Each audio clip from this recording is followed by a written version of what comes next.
After 16 years of constant schooling, many of the nation's 20-somethings are walking out of their universities and into the real world. But are they really ready? While they may have mastered the process of taking tests and writing papers, the importance of basic self-sufficiency is being overlooked. In recent years, with an unstable job market and a failing economy, students are no longer embarking on a clearly marked path for their future. Some see life as a roadmap, progressing from school to a career and ultimately to a family. But today, 50% of those between the ages of 18 and 24 haven't even left the nest. Others still have chosen a path that rearranges or even omits some of those major life events. With an entire generation on the brink of adulthood, the transition into the real world has many students wondering. To be completely independent, you need to be able to take care of yourself in all ways, not just, okay, I can kind of take care of my house that I'm living in, but my parents are paying my rent, and I depend on them, and if it wasn't for them, I don't know that I could, survive. So I feel like independence becomes financially, but you also have to be able to make your own decisions, so it's intellectually and mentally and emotionally. To be independent, you have to be able to do all those things, because you could have all the money in the world, but if emotionally you're depressed or really anxious, you may be dependent on other people to help you. So I think you have to have a lot of different ways of being able to take care of yourself to be independent. There aren't very many. I don't know very many, because when you're going to school, you are financially needing help. There are a few older, non-traditional students, I'm sure, that are working full-time and going to school part-time, or going to school full-time and just killing themselves. But I think the 18 to 22 traditional student, self-sufficient in the fact that yes, they can get to class, do their homework, go to work, have their car, but they may need their parents still for a lot of emotional support, financial support. Basically, it's the economy. It's a big challenge today, and trying to figure out whether you need to get a master's to do what you want to do, or if you should get some experience and then go back to school. And I think a lot of people graduating today are kind of stressed about which way to go, and I didn't really think about that, when I was in college. So I think today it's a little bit more pressure of needing that extra degree to get a job, or to feel like you're going to be able to financially make it without, dying under your student loans. Because that's the other thing that I think college students are dealing with today is money issues, and the fact that college is so expensive, and that if you do have to stay or take an extra semester, that's no little deal. It's a lot of money. And so living with parents longer, I think, is another issue of having to live at home, rather than get out on your own and be able to start on your own at 22.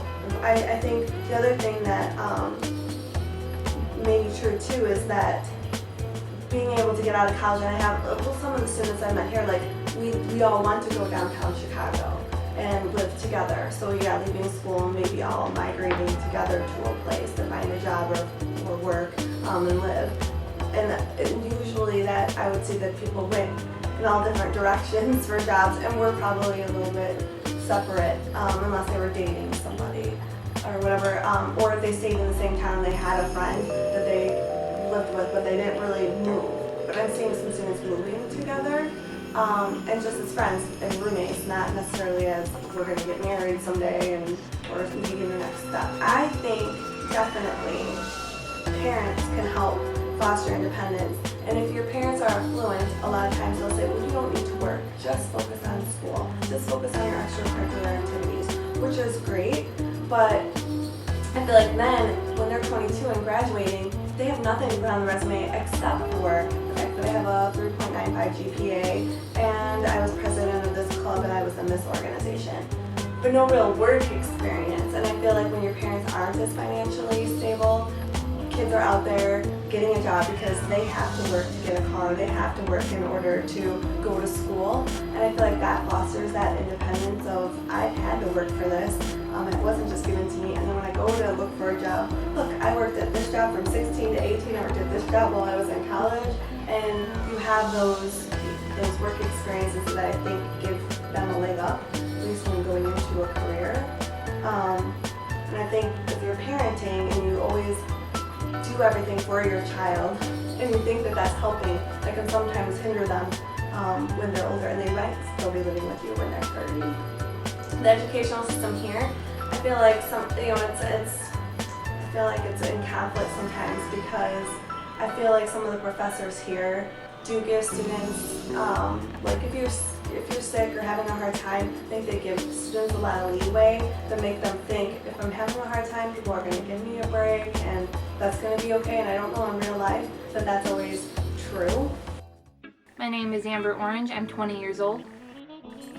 I've lived in a lot of different places. That's pretty much the best I can tell you. I lived in a college campus, so I guess I had a living situation with a roommate there. A few foster families, some foster, I guess you could say brothers and sisters. My current living situation, I live with my daughter, my boyfriend, his parents, his brother and sister.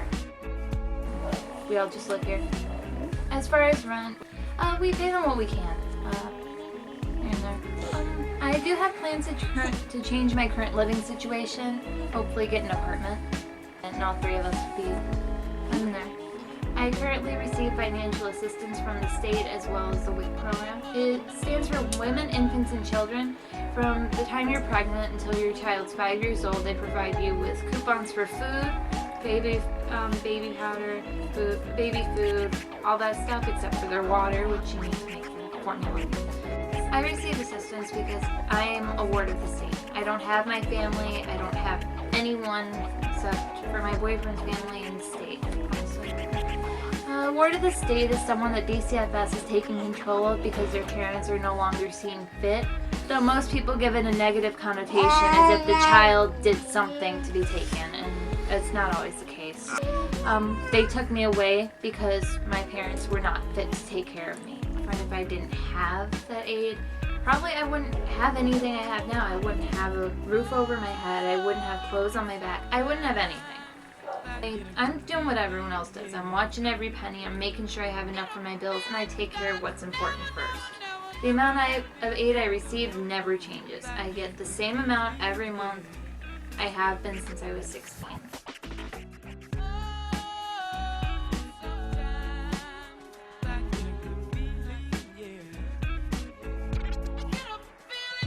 I'd love to be able to live without assistance. For that adjustment to happen, I need to finish school, get a job. My boyfriend needs to get a little bit of a better job, and then we'll have everything. It's the job market itself is what stands in the way.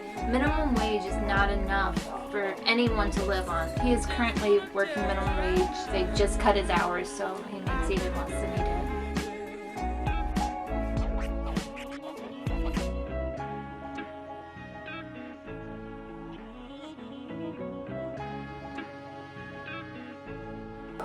Honestly, I don't think anyone really should have to be qualified to receive aid. Aid is not something that people are going to want. You want to provide for yourself, and receiving aid, it makes me feel like less of a person because I can't do things on my own. I go to school from 10 a.m. to 2 p.m. I take care of Layla unless her daddy's home while I'm at school. Then her grandparents do. If her daddy's home, they'll take care of her. Mainly it's me though. Challenges I've had to face being a single mom is, well, learning to be a mom. I gotta mix it first, sweetie. I gotta mix it. I have another life to be responsible for. I've had to learn how to make bottles, how to find a proper schedule for her as well as myself. And then there's my boyfriend's mother. She's helped me so much. And she's actually a confidence in me. That's what really helped. I've never had anyone in my life who had confidence in me or even really cared. And she cares about me a lot.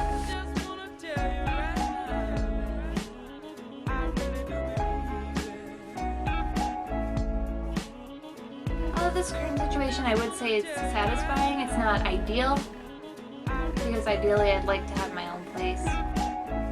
In this current situation, no, I wouldn't consider us a burden as much as just extended family. We help each other, we do what we can for each other. I think my host family would agree. They want us to have our own independence, but they also want us to know that they're there. Honestly, I think my host family more than understands because they've been there themselves. Being a ward of the state, my parents, they've impacted my life greatly because I don't ever want to be like them. I don't want to be like my mother. I don't want to be like my father. If anything, they've given me reason to strive for something different. I wouldn't say they prepared me at all, directly or indirectly. When it comes to adulthood, I grew up by the time I was 10. So I raised myself to where I am today. I tell students all the time, I'm like, believe in yourself, that you don't have to be just like this person. Try to be okay with who you are and not say, well, I need to be like this. I need to be more extroverted. If I was just more like this, then my life would be better. Not necessarily. Everybody's been given certain gifts, and it's trying to find out where those gifts fit. I feel like students trying to figure out who they are, what they're good at, and then just believe that that's okay to be like that, and that you don't necessarily have to be a certain way. And building that confidence, I think, helps so much to go out in the real world and just know that this is why I'm good at this, and this is why you should hire me. And to believe those things in yourself will come across. I think we just have to get out there in the real world.